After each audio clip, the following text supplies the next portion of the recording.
Here we have the new Aqua Terra in two-tone, so steel and gold, moonshine gold, with an absolutely incredible burgundy dial.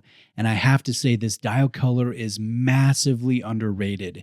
This is one of the nicest colorized dials that Omega makes. It is so sharp and vivid and saturated, but in other light situations, it comes across as darker and more muted. So I love the gloss finish. I love the sunray. I love the fume application. And I just think it's a very dynamic watch that works well with the moonshine gold. Now, the Aqua Terra, this is a modern running sport line that Omega has done some pretty powerful recent releases in. Most of these recent releases with updates have had lacquered or sunray dials as opposed to texturized dials. And they have focused in on a Rolex President style bracelet that they feel better matches this lyre style lug, which is one of the hallmarks of the Aqua Terra. Now, thank you to Exquisite Timepieces for lending in this brand new release. I've worked with Exquisite for years in buying watches from them and borrowing watches from them to present. They're an awesome AD in Florida. So if you're shopping Omega, if you're shopping Tudor or Grand Seiko or any of the 60 brands they carry, I definitely recommend them. And links are below. Now let's take a look at some of the specs of this new release. 38 millimeters in case diameter, 45.1 lug tip to lug tip, which is a very compact dimension. 12.3 in overall height, and 19 millimeters is the lug width. Now, even with the moonshine gold here, which is heavier than stainless steel, this is a pretty light watch weighing in at 115 grams. 150 meters is the water resistance with a gold thread down signed cupcake style crown. On the wrist, it is very eye-catching, and it definitely makes me smile. I love seeing the color. I love seeing the dial details. There is no doubt this is a very pretty, rather dressy version of the Aqua Terra. Now, Omega also released a 41 millimeter two-tone Aqua Terra, but not with this gorgeous red color. The 41 millimeter comes with a lacquered black dial. And I have seen that lacquered black dial in the all-steel version, and I've got to say, it is clean, it is versatile. I'm very high on that dial, so I imagine the 41 millimeter two-tone black lacquered Aqua Terra is even more dressy and eye-catching than the stainless steel version. Now let's take a look at these macro details. I love the excellent triangular applied markers that carry defined brushing, defined polishing. I definitely think the Aqua Terra applied markers rival Grand Seiko when it comes to the detail work and the execution, and that's a huge compliment to Omega.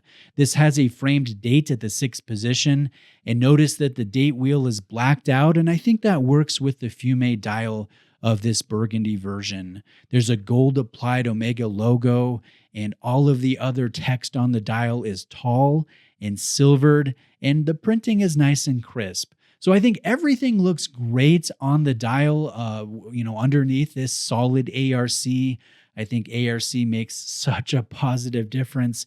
And I seem to be a broken record. I state that in almost every watch video. But I will say there is one dial imperfection that was a little shocking with this example. You might have already noticed it. But no, that's not a fiber on the crystal. That's an imperfection on the dial. Stuff like this, it happens from time to time with all luxury brands. So I'm sure that Exquisite will be sending this example back to Omega for a new dial. Now let's compare this visually with my Rolex Day-Date. The first thing that I notice is the size difference.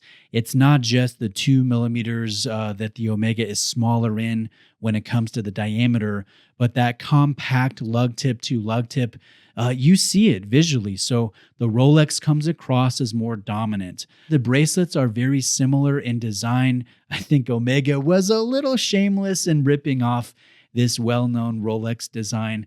But as an owner, I will say the Rolex has more of a rounded form to the link profile. It has ceramic sleeves for the screw pins, and then it has a clasp that just beats the pants off of this rather basic butterfly on the Omega.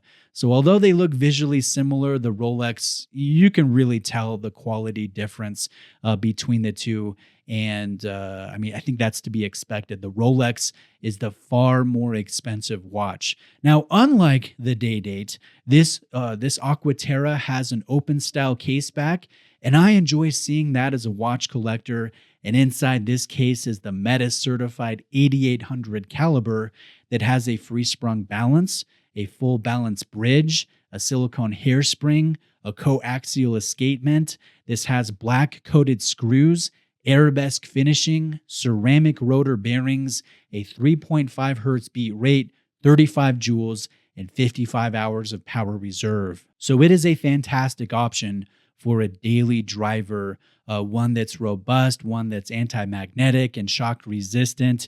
It's a very solid and I would say tastefully finished movement. Now let's wrap up this video by touching on a rather large question, and that is this new release worth it? The retail price is $12,900, and if you opt for a similar Aqua Terra in all stainless steel with a beautiful dial, a president-style bracelet, the retail price is $6,600, which is almost half the price. So the value is really present in the stainless steel, less so in the two-tone. And then if you go full gold and 38 millimeter on a bracelet, the retail price jumps up to $35,300. And this price structure, it's pretty much in line with other brands that work in steel, two-tone, and full gold with one particular model. You really don't pay for the precious metal value because the carat weight of the included gold is worth thousands less than what the brands charge at the full retail price. So you're not paying for value, you're paying through the nose to own full precious metal or partly crafted out of precious metal.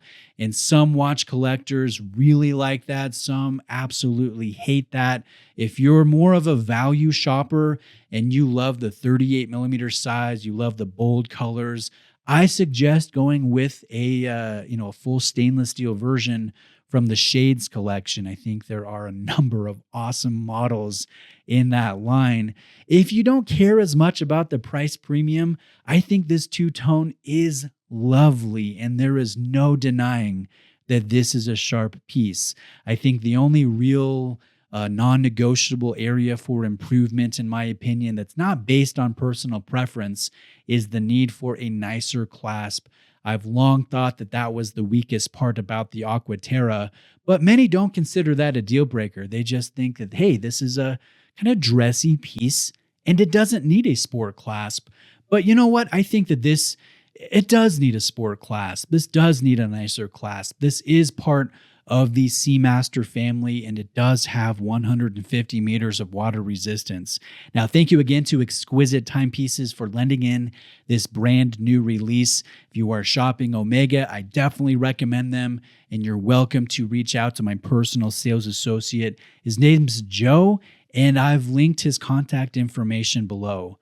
If you like this video, please hit like. If you want to see more rambles, reviews, comparisons, and discussions, I post every couple days, so please subscribe. Your support is appreciated. Thank you.